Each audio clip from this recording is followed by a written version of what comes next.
नमस्कार, मी प्राजक्ता तांडेल. न्यूज 18 लोकमत विशेष मध्ये आपलं सगळ्यांचं स्वागत. मशिदीवरील भोंग्यांच्या मुद्द्यावरून राज ठाकरेंनी राज्य सरकारला दिलेली मुदत संपत आल्यामुळे पोलीस ॲक्शन मोडमध्ये आलेत. औरंगाबादमधील सभेत प्रक्षोभक भाषण केल्याप्रकरणी राज ठाकरेंवर गुन्हा दाखल केलाय. तसंच मनसेच्या पदाधिकाऱ्यांना नोटीस बजावण्यात सुरुवात देखील केली आहे. त्यामुळे राज्यातील राजकीय वातावरण आता चांगलंच तापलंय. जिथे जिथे यांचे लाऊडस्पीकर लागतील त्यांच्या समोर दुप्पट आवाजाने तिथे हनुमान चालीसा तुमची लागलीच पाहिजे.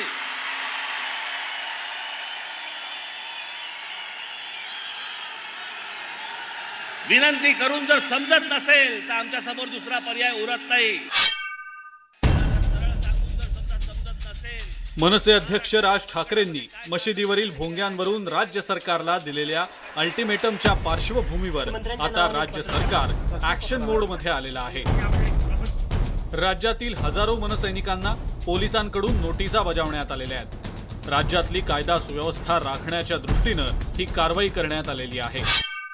सन्मान्य राजसाहेबांचा जो आदेश आहे त्या आदेशाचं पालन होईल, त्याच्यामध्ये तसूभरी फरक पडणार नाही.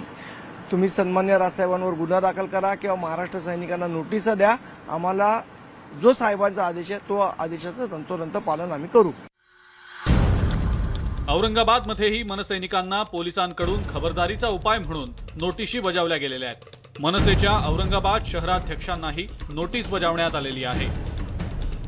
सन्माननीय साहेब नेहमीच सांगतात की अस्वलाला कुठं फरक पडतो अंगावर एखादा केस वाढला तर ते वाक्य मी अनुसरूनच पुढे काम करतो आणि अशा केसेसला महाराष्ट्र सैनिक कधीच घाबरत नाही.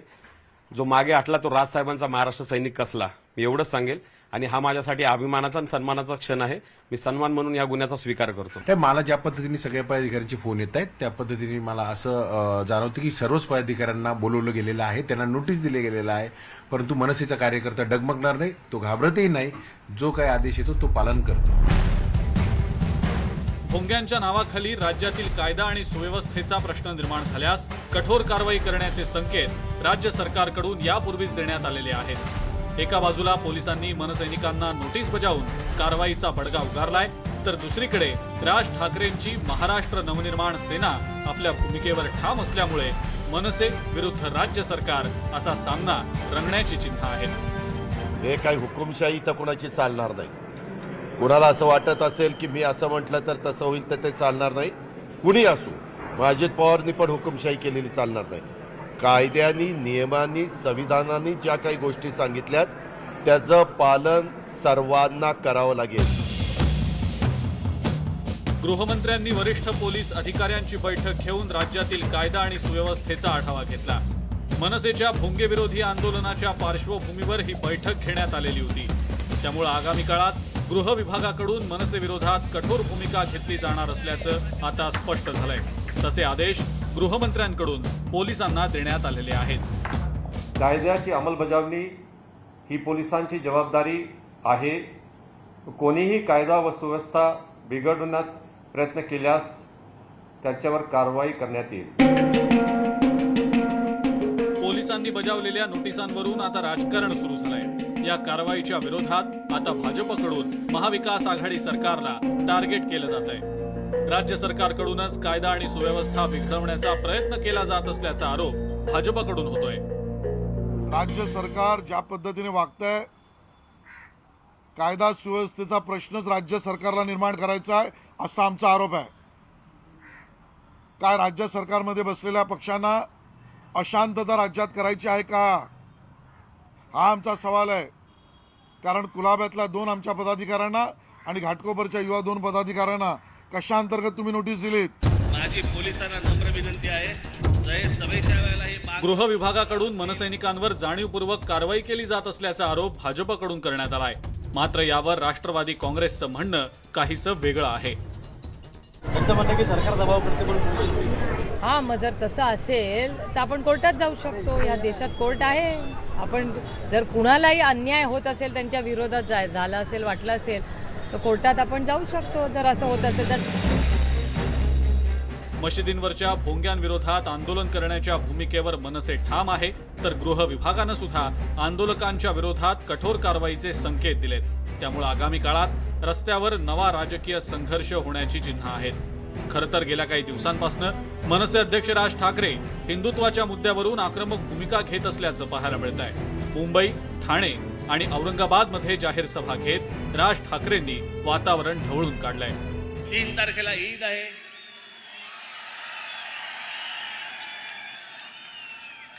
त्यांच्या सणामध्ये मला कुठच्याही प्रकारचं विष कालवायचं नाही।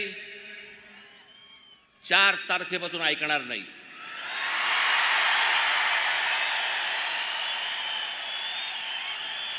माझी महाराष्ट्रातल्या सर्व तमाम हिंदू बांधवांना, भगिनींना माझी विनंती आहे, हात जोडून विनंती आहे, जिथे जिथे यांचे लाऊडस्पीकर लागतील त्यांच्या समोर दुप्पट आवाजाने तिथे हनुमान चालीसा तुमची लागलीच पाहिजे।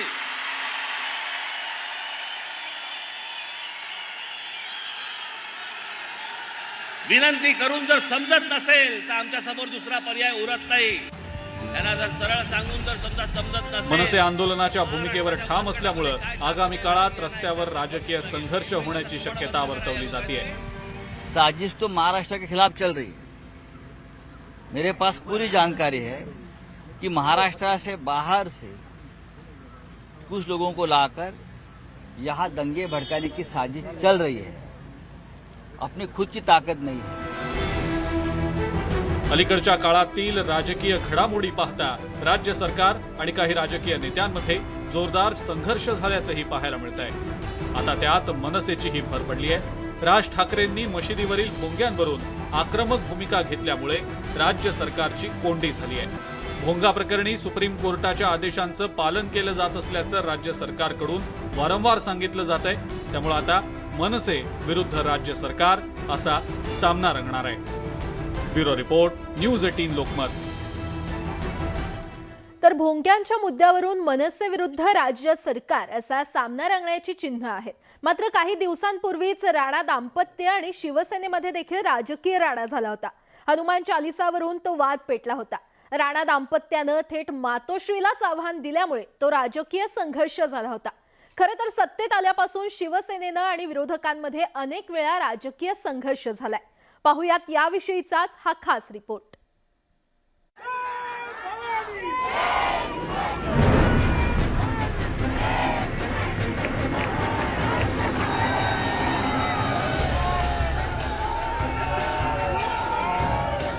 गेल्या महिन्यात राणा दाम्पत्य आणि राज्य सरकारमध्ये असाच राजकीय सामना झाला होता। मुख्यमंत्री उद्धव ठाकरेंच्या मातोश्री या निवासस्थानासमोर हनुमान चालीसाचं पठण करण्याचं राणा दाम्पत्यानं जाहीर केल्यानंतर तो वाद रंगला होता। मुंबईतील कलानगर परिसर त्या राजकीय संघर्षाचं केंद्रबिंदू ठरला। शिवसेना आणि राणा दाम्पत्यामध्ये हा राजकीय संघर्ष पेटला होता। याच संघर्षात भाजप नेते मोहित भारतीय यांच्या वाहनावर शिवसैनिकांनी हल्ला केल्याचा आरोप भाजप नेत्यांकडून करण्यात आला होता। त्यामुळे कलानगर परिसरातील वातावरण चांगलंच तापलं होतं।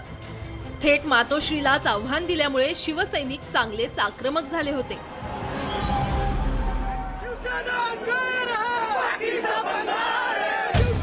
शिवसैनिकांनी मातोश्री समोर सुरक्षाकडे उभारले होते।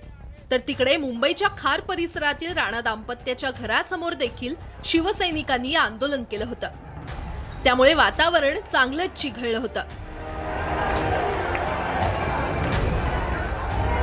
खरं तर राणा दाम्पत्यानं मुख्यमंत्री उद्धव ठाकरे यांच्या मातोश्री निवासस्थानाबाहेर हनुमान चालीसा पठणाची घोषणा केल्यानंतर या राजकीय संघर्षाला सुरुवात झाली होती। मातोश्री निवासस्थानाशी शिवसैनिकांचं भावनिक नातं असल्यामुळे शिवसैनिक खवळला होता आणि त्यामुळेच राजकीय वाद वाढत गेला। राणा दाम्पत्य आणि शिवसैनिकांमध्ये तो राजकीय संघर्ष झडला होता। दोन्ही बाजूच्या नेत्यांकडून दावे प्रतिदावे केले गेले।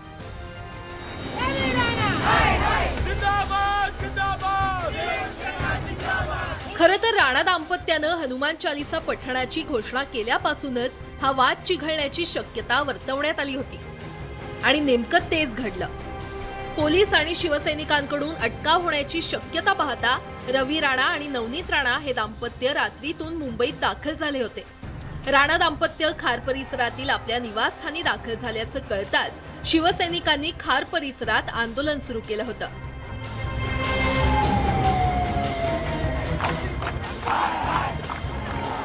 जवळपास 3 दिवस मुंबईत हे राजकीय नाट्य सुरू होतं. शिवसैनिक आणि राणा दाम्पत्य यांच्यात तो सामना रंगला होता. कुठल्याही परिस्थितीत मातोश्री समोर हनुमान चालीसा पठणासाठी जाणारच असा पवित्रा राणा दाम्पत्यानं घेतल्यामुळे या वादाला वेगळं वळण लागलं होतं. खरं तर राणा दाम्पत्य विरुद्ध ठाकरे असा तो राजकीय संघर्ष होता.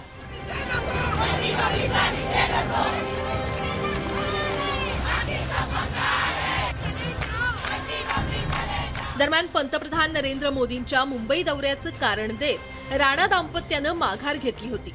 मात्र त्यानंतर मुंबई पोलिसांनी राणा दाम्पत्याविरोधात कारवाईचा बडगा उगारला. उगाच नुसतं एक हनुमान चालिसेचा कार्यक्रम आणि त्याला विरोध करण्यासाठी एवढे मोठे शिवसैनिकांनी मातोश्रीला संरक्षण देण्याने गराडा घालणे, त्यानंतर राणा दाम्पत्याला अटक करणे आणि हे उगाच प्रकरण चिघळवण्यात आलं आणि कुठेतरी त्यांना राणा दाम्पत्याला पण राज्यातील राजकारणात, देशातील राजकारणात कुठेतरी उगाच चर्चेला आणलं गेलं असं मला वाटतं. कायदा आणि सुव्यवस्थेचा प्रश्न निर्माण केल्याप्रकरणी पोलिसांनी राणा दाम्पत्याला अटक केली. तसंच त्यांच्यावर राजद्रोहाचा आरोप लावण्यात आला. त्यावरून देखील बरंच राजकारण झालं. पोलीस कोठडीत हीन वागणूक दिल्याचा आरोप नवनीत राणांनी केला होता. तसंच त्यांनी लिहिलेल्या पत्राची लोकसभा अध्यक्षांनी दखल घेतली होती. त्यावर मुंबई पोलीस आयुक्तांनी राणा दाम्पत्याचे पोलीस ठाण्यातील व्हिडिओ ट्विट करून नवनीत राणा यांच्या आरोपातील हवा काढून घेतली होती. गेल्या काही महिन्यांमध्ये जर आपण कारवाया पाहिल्यात, महाविकास आघाडी सरकार म्हणा किंवा केंद्र सरकार हे एकमेकाच्या विरोधात उणीधुणी काढणे, एकमेकांचे डावपेच आखणे या पद्धतीचंच राजकारण आणि सूडबुद्धीने केलेलं राजकारण होत आहे असं देखील मला वाटतं.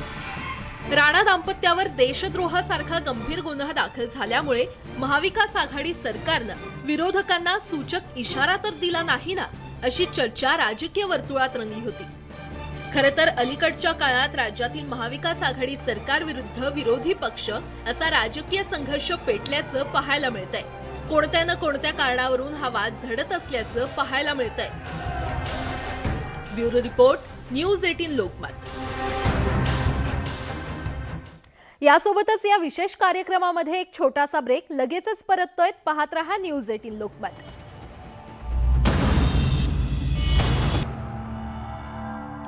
ब्रेक नंतर आपलं पुन्हा एकदा स्वागत.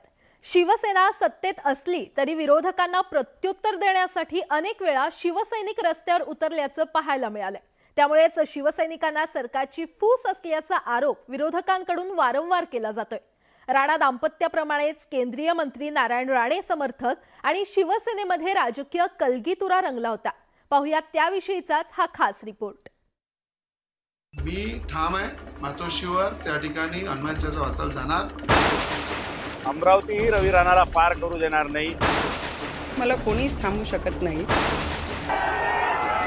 शिवसेना विरुद्ध राणा दाम्पत्यामध्ये झालेला राजकीय संघर्ष अवघ्या महाराष्ट्रानं पाहिलेला आहे. हिंमत असेल तर मातोश्री बाहेर येऊन दाखवा. अलीकडच्या काळात महाविकास आघाडी विरुद्ध भाजप असा राजकीय संघर्ष वारंवार झाल्याचंही पाहायला मिळत आहे.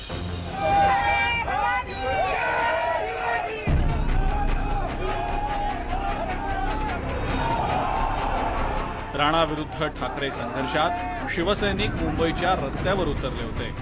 हनुमान चालिसेवरून रंगलेल्या वादामध्ये शिवसेनेनं पुन्हा एकदा आपली ताकद दाखवून देण्याचा प्रयत्नही केला होता.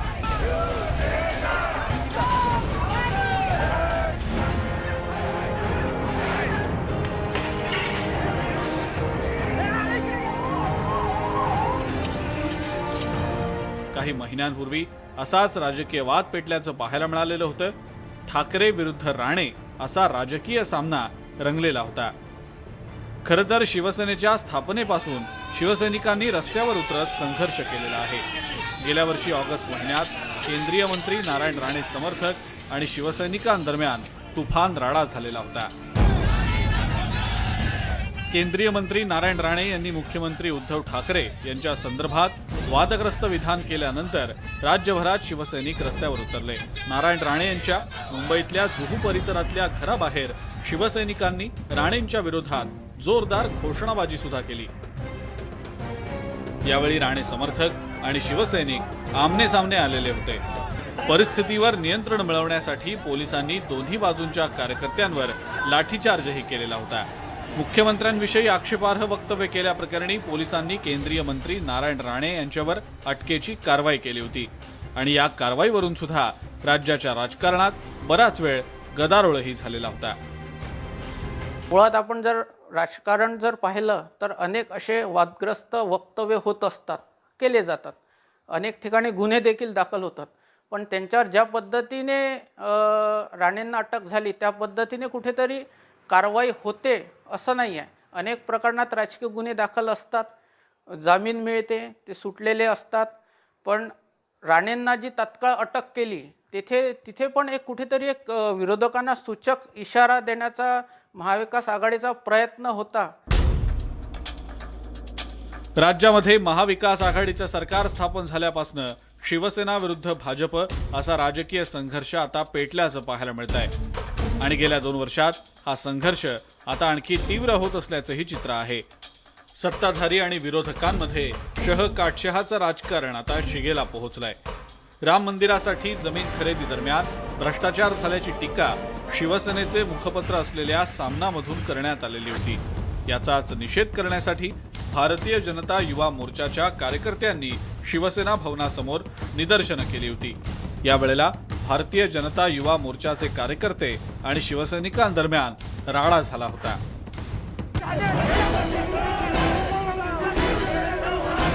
शिवसैनिक आणि भाजप कार्यकर्ते अनेक वेळेला एकमेकांना भिडलेले आहेत। शिवसेना भवनासमोरच हा सगळा प्रकार घडल्यामुळे राजकीय तणाव निर्माण झालेला होता।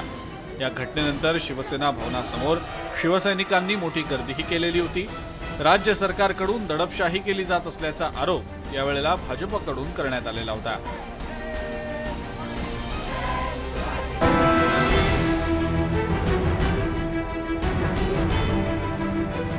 भाजपचे नेते किरीट सोमय्या आणि राज्य सरकारमध्ये सुद्धा वारंवार संघर्ष झाल्याचं पाहायला मिळत आहे। राणा दाम्पत्याच्या अटकेनंतर त्यांना भेटण्यासाठी मुंबई पोलीस ठाण्यात गेलेल्या किरीट सोमय्या यांच्या वाहनावर दगडफेक करण्यात आलेली होती। त्यावरून सुद्धा आरोप प्रत्यारोप झाले होते। खरं तर सत्ताधारी नेत्यांवर भ्रष्टाचाराची राळ उडवून किरीट सोमय्यांनी राज्य सरकारला जेरीस आणलेला आहे। त्यामुळेच सोमय्या विरुद्ध राज्य सरकार असा वारंवार राजकीय संघर्ष झाल्याचं पाहायला मिळत आहे। या राजकीय संघर्षाच्या पार्श्वभूमीवर केंद्र सरकारनं यापूर्वीच सोमय्यांना केंद्रीय सुरक्षा पुरवलेली आहे। सत्ताधारी आणि विरोधकांकडून दोन्ही बाजूंनी एकमेकांवर कुरघोडी करण्याचा प्रयत्न केला जातोय। अभिनेत्री कंगना रनौत प्रकरणातही असाच राजकीय वाद पेटलेला होता। महाविकास आघाडी सरकारवर कंगनानं सोशल मीडियाच्या माध्यमातून निशाणा साधलेला होता। यानंतर कंगना विरुद्ध महाविकास आघाडी असा सामनाही रंगला।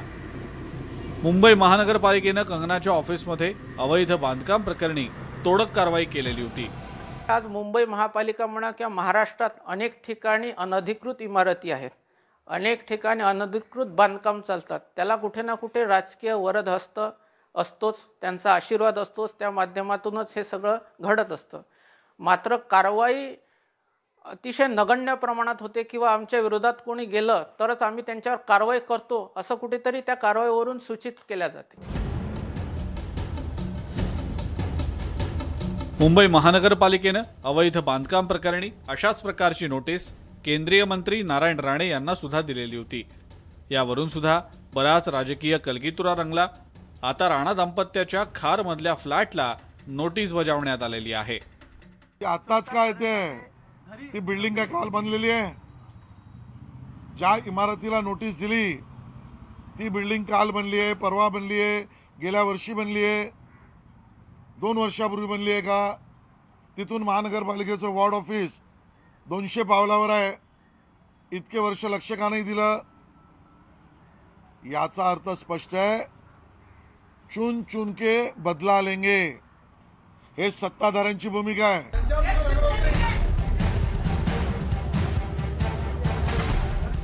या सगळ्या राजकीय घडामोडी पाहता महाविकास आघाडी सरकार आणि विरोधी पक्षातल्या काही नेत्यांमध्ये वेळोवेळेला राजकीय संघर्ष झाल्याचं पाहायला मिळत आहे। मात्र प्रत्येक वेळेला राज्य सरकारनं हा विरोध मोडूनही काढल्याचं चित्र आहे। Bureau report, news 18 Lokmat. यासोबतच या विशेष कार्यक्रमामध्ये वेळ झाली इथेच थांबण्याची. मात्र ताज्या बातम्यांसाठी पाहत रहा न्यूज 18 लोकमत.